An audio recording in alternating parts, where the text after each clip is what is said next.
What makes Iron Man 2 so polarizing? Sir, I'm going to have to ask you to exit the donut. Sequels. You either love them or you strongly dislike them, and according to the Rolling Stones, Iron Man 2 is the 42nd worst sequel to ever exist. It's kind of harsh, no? So what made Rolling Stones come to this conclusion? Well, according to them, quote, everything fun and terrific about Iron Man a mere 2 years ago has vanished with its sequel, end quote. And this was from Kirk Honeycutt of The Hollywood Reporter.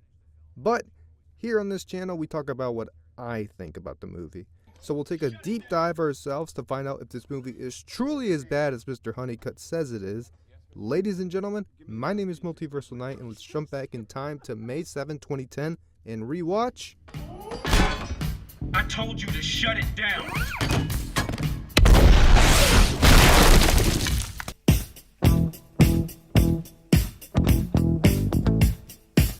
Robert Downey Jr. returns to the big screen as Tony Stark. Yes, he was in The Incredible Hulk. Yes, I forgot to mention it. But this time, he doesn't need to play a side role. This is his movie. This is his sequel off the grace and beauty that is Iron Man, where I talked about how legacy was a defining factor for the movie. Please go watch it if you haven't already. Thank you. I think this film adds on to that theme, just maybe not in the right way, or maybe not the way it was intended to. I think in this sequel, Marvel Studios was trying to pull inspiration from the comics and kind of hint at Tony having a drinking problem, which is pretty prominent with the character up until Iron Man. But then, you know, maybe toys won't sell as good if parents see Iron Man drinking alcohol. So then they decided that, hey, maybe it's better to just go on a route that Tony's getting sick, and in terms, he just doesn't care anymore. He's partying, he's drinking, he's doing all this stuff. And it causes conflict between himself and Pepper, but also causes a strain between Tony and his BFF, Rhodey, now played by Don Cheadle and was never played by anybody else. What are you talking about, audience member? No one ever played War Machine. What are you hinting at? Oh. Next time, baby. Rewatching the film, I think that's my favorite part of it. Tony and his relationships with the side characters. They obviously care about him, but they have enough self-respect to not allow themselves to get stepped on over and over again. Maybe they would understand if Tony Stark was just like, hey man, I'm dying, can you help me? But Tony is too stubborn. He believes he deserves this, and he also believes that he can figure out everything by himself, which is a strong building block to build off the first movie's legacy implement. Hey Tony, how do you want to be remembered? Now that you admitted you're Iron Man, how do things move on from here? And so far it's, you're partying, you're bashing your mansion, you're drinking a lot, you're insane. That's the problem. It's never figured out or said. Characters just kind of move on after Tony just admitted towards the end of the movie that he was gonna die. You really have to look underneath the surface to find the true meanings of scenes, and even then you're still kind of confused. Like this scene, for example. Tony goes into Pepper's office, who is now the CEO of Stark Industries, and he wants to admit to her that he is dying. But after reading some discussion online over the movie, and more particular this scene, it gives off the hint that maybe Tony, instead of telling her that, wants to admit that he wants to be with her, but he doesn't have time. He doesn't have the time to make those promises that she would want in her life, which is great character growth looking at where Tony is at the start of the movie to up to this point. But it took me having to look online, reading other people's interpretation of the scene to come to that. Or maybe I'm just dumb. Or maybe Tony just knew that him admitting that he's dying, Pepper would give out this sort of reaction. What do you mean you're not dying? Did you say you're dying? That you? No, I'm not. Not anymore. What's going on? I was going to tell you I didn't want to You were alarm gonna you. tell me you really were dying? You didn't let Why me. didn't you tell me that? I was gonna make you an omelet and tell you. Hey, save it for the honeymoon. You got incoming, Tony. Scarlett Johansson makes her MCU debut as Natasha Romanoff, aka the Black Widow. And now so far in this universe building, we are 3 Avengers in, 3 more to go. She doesn't really do a lot in the first 2 acts of the film until it's revealed to Tony that she's actually Black Widow, and then she's doing cool stuff, spy stuff, and it's like, holy she's doing Black Widow stuff, and then superhero pose. She's just there to get intel and assist Tony without him knowing, sent on by Samuel L. Jackson's Nick Fury, who's here in a more prominent role up to this point in the MCU to help put Tony back on track. For Johansson and Jackson, they do good for what they're given. You can't complain about it. And yeah, those are really all the characters. Oh wait, the villains. And that's one of the biggest problems in this movie. The bad guys really don't give you anything. Obadiah Stane was an alright stardom villain for the universe. Could have been better, but serves its purpose. Abomination, although he has returned in a very less threatening way and honestly very uncool, was good for the Incredible Hulk. His motives were just meh. But Mickey Rourke as Ivan Vanko, aka Whiplash, and Sam Rockwell as Justin Hammer look like a big bad duo, but in the end, don't do anything. Honestly, the only redeeming factor for either of them is Justin Hammer is actually a very fun character, and Sam Rockwell is great. The only downside is this is the only film he's in. He could have been such a fun rival to Tony in the MCU. But no, he's in prison, rotting away, never to be used again.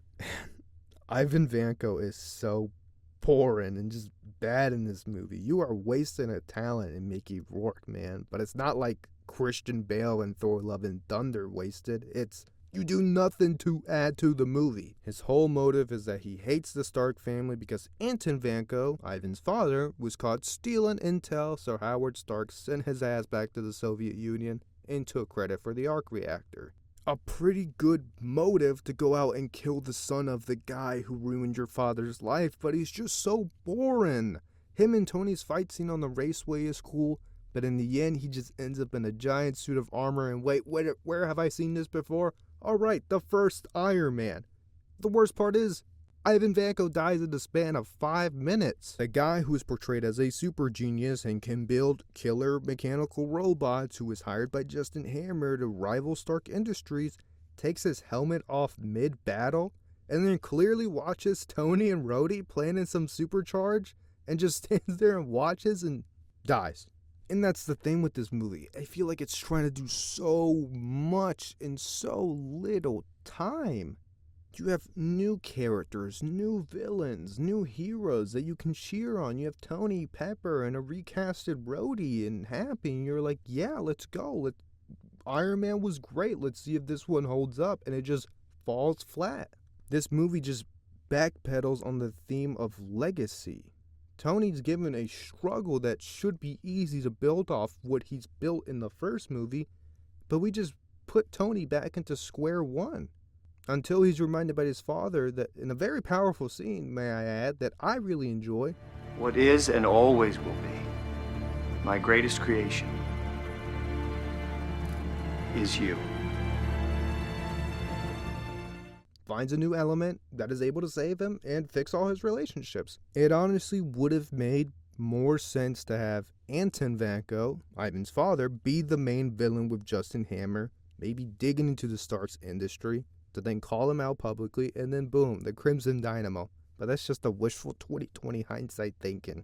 I will say I have to agree with Mr. Honeycutt here. You're taking something that was so strong and good in the first movie, and you're just kind of tarnishing it to retell the story in a way. It's obviously, looking back at this film, it was obviously used to set up the Avengers down the line to help create some motive to have Stark then rejoin the team in that movie. And honestly, it's just more fuel to the fire for later projects down the line. You introduce Warmachine and his armor. He plays a significant role in later projects. Black Widow is obviously a big part of the MCU, and characters in her realm continue to be in current projects. It drives another wedge in between Tony and Pepper's relationship, which then builds up to Civil War and then a beautiful reconnection in Spider-Man Homecoming. Do I think the MCU was planning that far? I don't think so. I think this is just a movie with luck with the way things worked out. You look back and you appreciate where things came from. Overall, it's an okay to good movie. It falls in the same tier as The Incredible Hulk for me. There's enough content to enjoy,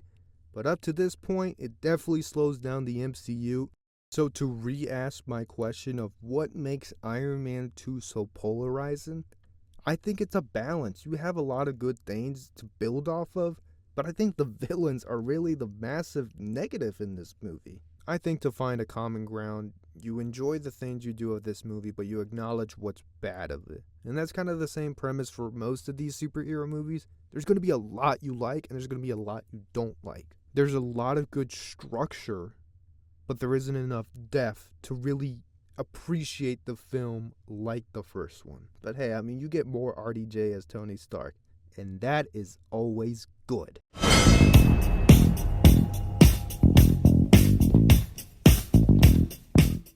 Thank you so much for watching a rewind of Iron Man 2. Tune in next week as we travel off-world and visit Asgard to review Thor.